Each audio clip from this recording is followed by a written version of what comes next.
Buenos días. Realmente y definitivamente no podemos negar la bondad de Dios. Y particularmente yo creo que, al igual que todos ustedes, tenemos mucho por lo cual estar agradecidos con Dios. Agradezco al pastor también por el tiempo que me concede y a Dios por este privilegio, porque quizá lo más que puedo decir es, a Dios sea la gloria. Cuando el pueblo de Carush alaba a Dios, suceden cosas. Ajá, ya se lo puede, ¿verdad? ¿Qué sucede? Hay sanidad, liberación, se siente la bendición. ¿Y saben por qué? Porque somos pueblo. Y no somos cualquier pueblo. Precisamente aquí que somos representantes de muchos países, pero somos pueblo adquirido por Dios para anunciar las virtudes de aquel que nos llamó de las tinieblas a la luz admirable. Que me alegra porque veo que todos son siervos acá. Todos conocemos la palabra de Dios y ese es un privilegio que tenemos que estar contentos por eso. Somos soldados de Cristo, ¿no? Por lo tanto, debemos de tener nuestra armadura siempre lista. Y entre otras cosas, la palabra de Dios. Porque esta, como dice, que es como espada de dos filos, doble filo, que penetra el alma y el espíritu. ¿Qué más dice? Las coyunturas y los tuétanos, y discierne los pensamientos y las intenciones del corazón. Aleluya. Qué bueno. Quisiera comenzar de una vez porque estoy emocionado. Se me nota, ¿verdad? Pero antes vamos a orar. Quiero, por favor, que cierren sus ojos y oremos. Buen Dios y Padre nuestro que estás en los cielos, te alabo, Señor, en el nombre de Jesucristo, por este honor, Señor, de compartir tu palabra. Permite, Señor, que yo sea un mensajero, un conducto por el cual, a través de tu palabra, nos hables a nosotros, Señor. Yo también estoy necesitado de tu palabra. Háblanos, que tu Espíritu Santo haga la obra en nosotros, pues tú sabes de qué tenemos necesidad, Señor, y tú nos hablarás de acuerdo a cada necesidad de nosotros. Te lo ruego en el nombre de nuestro Señor Jesucristo y por Él te doy gracias. Amén. Les voy a invitar que abran sus Biblias en la carta de Judas.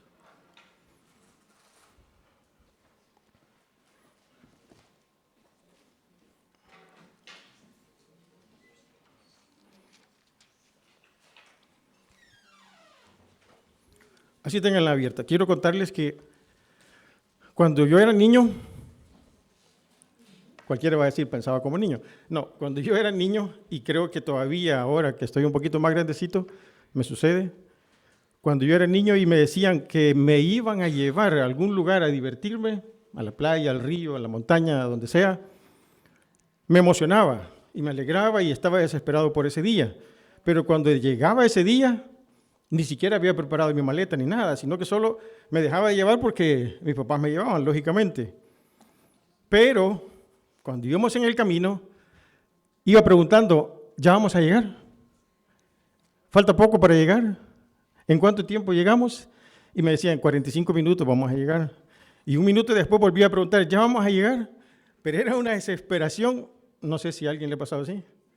Yo creo que todos hemos pasado por esa situación.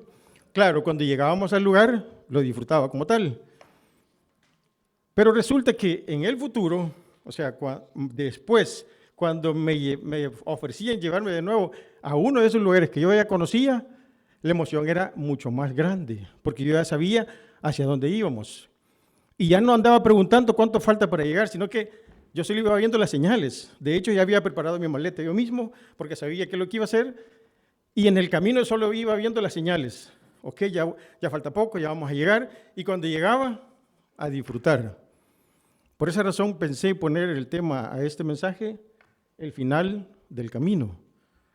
Porque al final de este mensaje vamos a determinar nosotros y a saber cuál es el final de nuestro camino.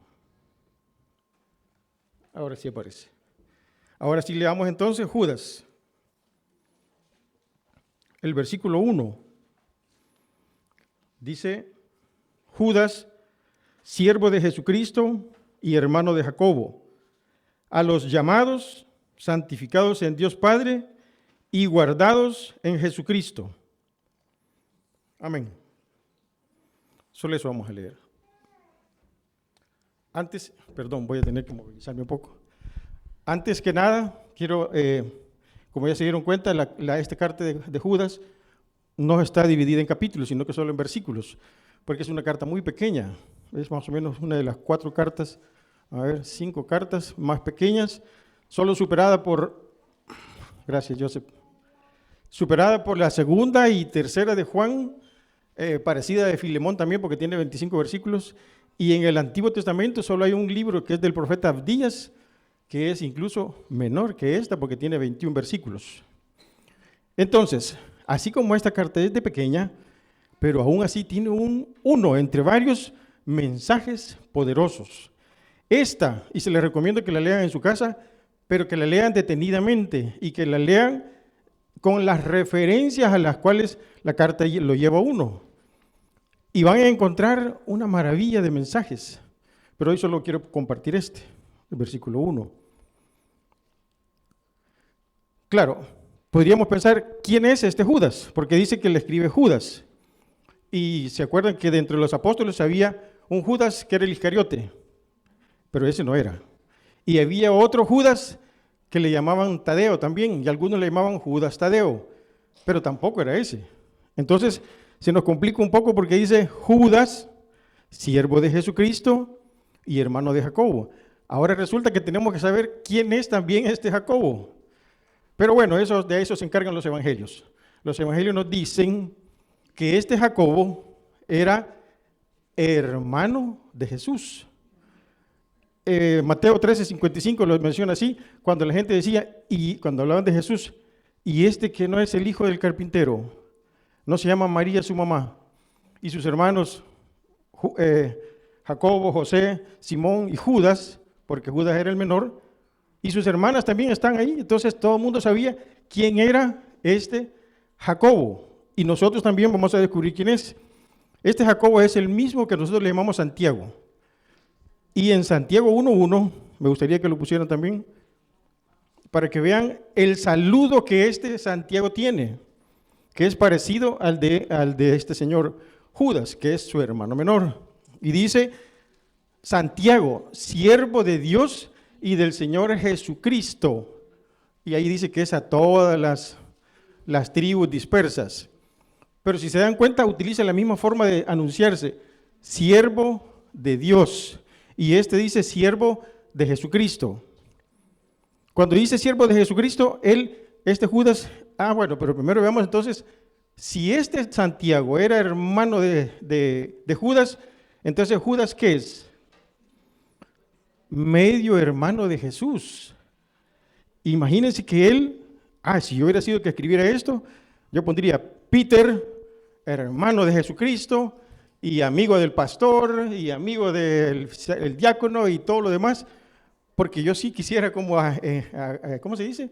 Sentirme orgulloso de eso, pero él lo estaba haciendo de esa manera, decía, siervo de Jesucristo, y lo hacía porque esta carta, aunque no está definido a quién exactamente iba, esta carta se presume que iba a una comunidad que estaba en Palestina, o por lo menos en Asia Menor, y que eran conocedores de la Escritura.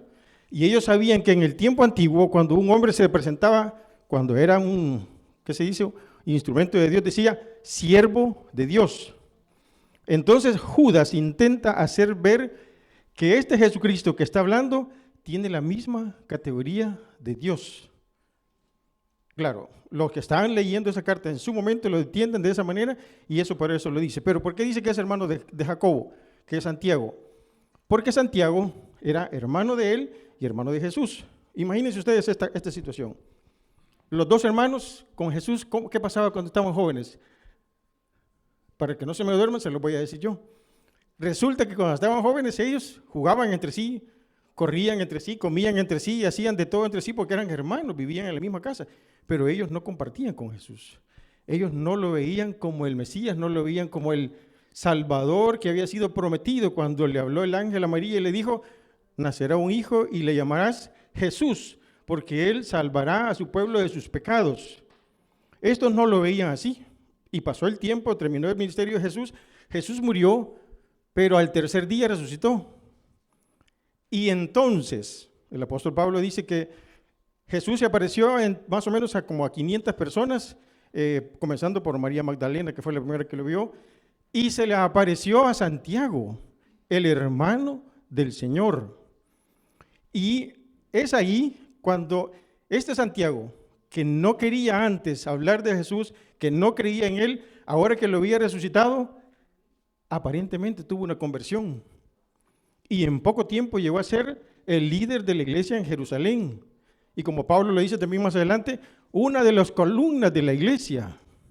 Entonces, claro, Judas dice, siervo de Jesús, hermano de Santiago. ¿Sí? ¿Por qué razón? Porque sabía que a Santiago todo el mundo lo conocía. Entonces, él quería con eso darle autoridad a la carta que estaba escribiendo para que las personas que lo recibieran lo entendieran así, que estaba hablando en el nombre de Jesús, por ser siervo de Jesús. Esta carta también tiene algunas particularidades. Resulta que a pesar de que es tan pequeña, tiene muchas referencias bíblicas, o sea, muchos libros antiguos los leían ellos y por eso él les escribe de esta manera. Pero esta carta estaba diseñada para hablar de la salvación. Y al final, en ese momento que se escribió pensando en que el pueblo que estaba en ese momento atravesando una situación de falsas doctrinas. Por lo tanto, esta carta ataca los hechos de los apóstatas, no de los apóstoles, los hechos de los apóstatas. Porque dice en el versículo 4, porque algunos hombres han entrado encubiertamente, los que desde antes habían sido destinados para esta condenación, hombres impíos que convierten en libertinaje la gracia de nuestro Dios y niegan a Dios, el único soberano, y a nuestro Señor Jesucristo. Resulta que en ese momento la iglesia estaba siendo afectada por los falsos maestros. Y recuerden, la palabra de Dios es, como dice, el cielo y la tierra pasará, pero su palabra no pasará. Por lo tanto, lo que estaban viviendo ellos, posiblemente también en nuestros tiempos lo estemos viviendo. Falsos maestros, apóstatas, y en este instante la doctrina estaba siendo afectada y por lo tanto la conducta de los cristianos. Estos falsos maestros, estos impíos, como dice, vivían de una manera libertina. Ellos decían, si ya somos salvos, si la gracia de Dios nos ha salvado, ya no importa lo que yo haga, soy salvo. Y vivían un evangelio a su gusto. Un evangelio que ellos hacían lo que querían y pecaban y dice que se entregaban a deseos carnales, blasfemaban y no respetaban las autoridades y también maldecían a los seres celestiales. Imagínense la situación en que estaba la iglesia en ese momento. Claro, cuando las personas que veían a esta gente comportarse de esa manera decían, bueno, si eso es el evangelio, qué bonito, porque no cambia nada, igual que en el mundo. Que Dios nos guarde de entender de eso. Por eso esta carta se encarga de hablarnos y hacernos entender que esta gente les recuerda a ellos el castigo que Dios le puso en la antigüedad a los que cometían este tipo de blasfemia, ese tipo de comportamiento lascivo, pecaminoso. Y hace referencia, por lo menos a unos 6 libros del Antiguo Testamento, y en los cuales se hace ver que a estos les viene un ay. Y esa frase es la usada por los profetas en el antiguo tiempo, y aún el mismo Jesús la usó, y dijo, dice, ay de los que agarraron el camino de Caín. Y el camino de Caín son los que quieren hacer el evangelio a su gusto, servir a Dios a su manera. A esos les espera la condenación. Y aquellos también, el versículo 11, les dice también que se entregaron al error de Balaán, porque quiso maldecir al pueblo de Dios y Dios no se lo permitió y al final Dios lo eliminó. Y finalmente el mismo versículo dice que pecaron por haberse rebelado contra las autoridades como lo hizo Coré. Ya todos sabemos lo que pasó con Coré, Datán y Abirán. En ese sentido, cuando él se encarga, los escritores de esta carta se encargan de hablar de esa manera, es para hacerles entender que ese camino que esta gente lleva, lo va a llevar a tener la misma condenación. No sé si me estoy dando a entender. De acuerdo. Hay una cosa que tal vez no la había mencionado y me gustaría hacerlo. Esta carta hace referencia también a los libros apócrifos. Y por esa razón, esta carta tardó mucho en ser aceptada en el canon bíblico. Fue hasta en el año 397, en el Concilio de Cartago, que se aceptó como tal, porque habla de 3 libros apócrifos. Versículo 9, por ejemplo, menciona que ni aún el arcángel Gabriel condenó ni maldijo a Satanás, sino que le dijo, el Señor te reprenda. Y los que estaban viviendo en ese momento maldecían a los ángeles, imagínense. Ese es el versículo 9 y hace referencia a un libro apócrifo que se llama La Asunción de Moisés. Y el versículo 14 y 15 habla también de otro libro apócrifo que era el primer libro de Enoc. Y ahí menciona una cita exactamente como está escrita en ese libro. Pero estos no estaban diciendo que los libros apócrifos tenían la misma validez que las escrituras, ¿sí? Sino que estaba haciendo mención a libros que la comunidad judío-cristiana de ese momento ya los entendía. Así como cuando nos predican a nosotros ahora y alguien dice, así como dice John Bunyan, como dice John MacArthur, y citan una parte de ellos. Eso mismo estaba haciendo él. Pero, por esa razón es que hasta en ese año esta carta fue aceptada como tal. Y que gracias a Dios ahora la tenemos en nuestras Biblias. Y podemos ver 2 aspectos importantes en eso. La inspiración y la preservación de la palabra. Amén. Veamos el versículo 1 siempre. Y vemos 2 aspectos también. ¿Quién escribe la carta y a quién está dirigida? Ya vimos que es Judas. Pero esta carta, este versículo lo que hace es hablar de la identidad del cristiano, cuya vida comienza con el llamado divino, se perfecciona en el amor de Dios y alcanza su plenitud en nuestro Señor Jesucristo. Por eso dice, a los llamados, amados por Dios el Padre, guardados en Jesucristo. Ahora bien, ¿quiénes son los llamados? Nosotros somos los llamados. Pero eso sí, que conste, que no es del que quiere ni del que quiere, no es del que corre ni del que quiere, sino del que Dios tiene misericordia. A estos que Dios llamó, a estos los amó. Amén. Y al haberlos amado, claro, como Él nos amó a nosotros primero, ¿qué hacemos nosotros? Por eso le amamos nosotros, porque Dios nos amó primero. Eso ya lo sabemos, en la escuela bíblica nos lo enseñaban así. Entonces, por eso es que sentimos nosotros el llamado de Dios, que está dentro del plan eterno que Él diseñó desde antes de la fundación del mundo, desde antes de nuestra gestación en el vientre de nuestra madre, Él ya nos había tomado en cuenta. Así que somos privilegiados porque Él nos seleccionó de un montón de gente a nosotros, a los que estamos aquí ahora.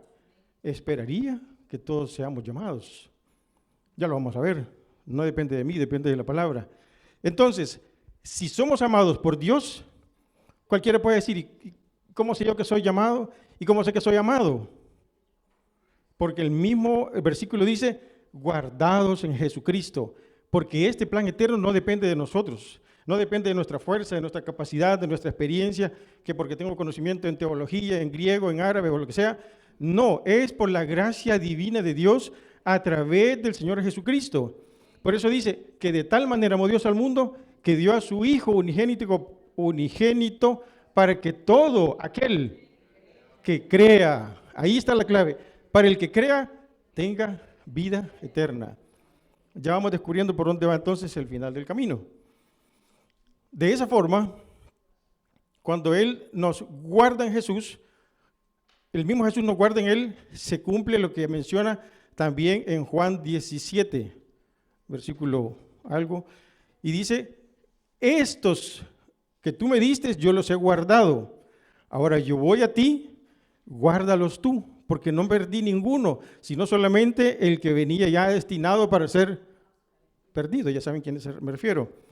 Entonces, si el Jesucristo, en el amor de Dios, se perfecciona nuestro llamado, Él nos guarda y como Él prometió irse, ¿cómo se dice?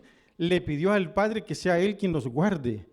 Y si nosotros estamos en las manos de Dios, ¿quién nos podrá arrebatar de sus manos?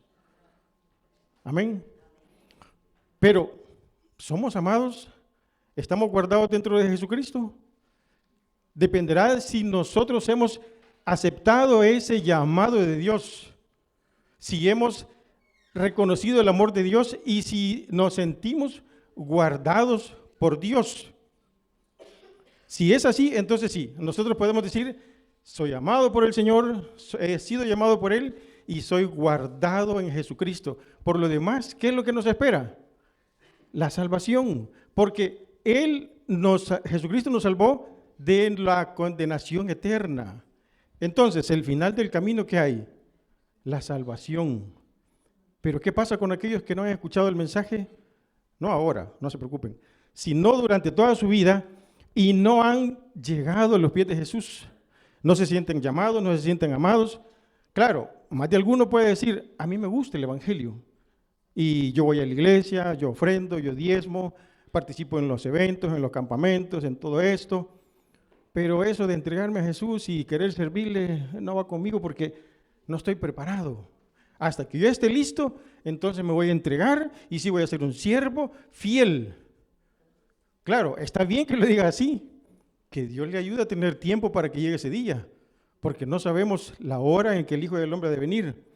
Pero los que hemos sido llamados, somos amados por Dios y somos guardados en Jesucristo, lo que nos espera es nuestro camino de salvación, llegar a la salvación.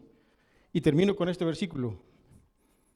Y aquel que es poderoso para guardaros sin caída y presentaros sin mancha delante de su gloria con gran alegría, al único y sabio Dios, nuestro Salvador, sea gloria y majestad, imperio y potencia, ahora y por todos los siglos. Amén. ¿Cuántos son amados por Dios? ¿En serio lo sienten así, amados por Dios? Entonces pongámonos de pie y vamos a darle a Dios sea la gloria. Lo que espero ser, Aleluya. lo debo Amén. todo a Él. A Dios sea la gloria, a Dios sea la gloria.